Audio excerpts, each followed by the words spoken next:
Kung paon yan. Sige, sige ate. Si ano? Mag-ano siya.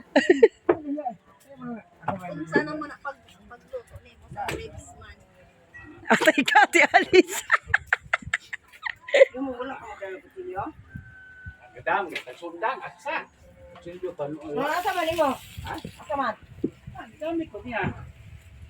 Okay. Hindi ko alam kung anong prutas to eh. Oh, ang laki niyan. Mga pare ko, ito yung kamay ko. Ang laki. Oh. Ang laki. Ito po. Sobrang laki. Wow! Pari repeat. Ari dapit daw. Ari dapit. Ayun, mga manok. Old. Tinertain talaga nila tong bahay na to kasi old and classic daw. Ito lang ako nung Nag-ano sila ng alagang budik. Alaga nila yan. Luto.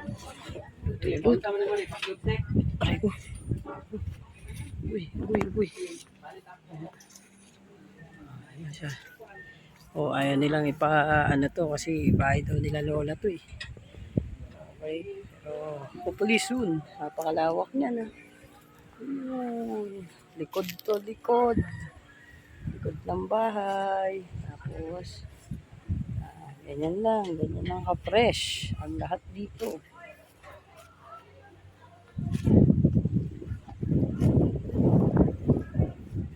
Tada! Napakalawak pa, no? Diyan pa yan eh. No? Diyan sa aso na yan. Diyan sa mga bukuhan na yan. Nandun. Likod pa lang to.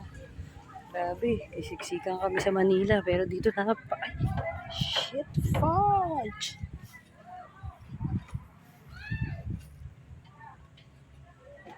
Nakapak ako ng tae ng baka, kadiri. Yayaman na ba ako na ito?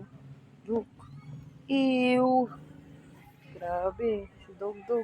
Malapit siya sa akin. Tapos, ito na yan. Papunta dun. Itong gilid na to, papunta dun sa harap. Napakalawak pa yan. Pag-inikot ko. Tapos, ayan. Pinsan.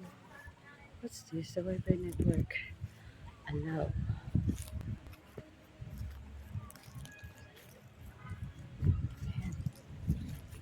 So, alawak pa niyan. Hanggang doon sa amin. Doon sa harap doon sa amin. Ito, yung bakod na yan. Yung bahay na yan.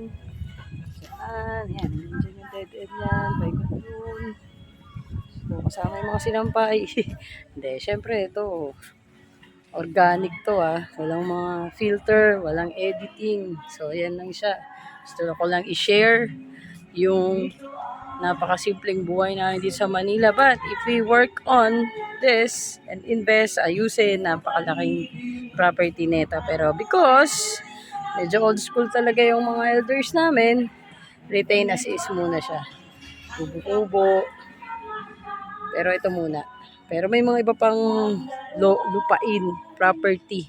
So pwedeng pag pinaayos to lahat, pwedeng mag-campsite, pwedeng ang tawag doon, glamping. Pwedeng gawin siyang resort talaga.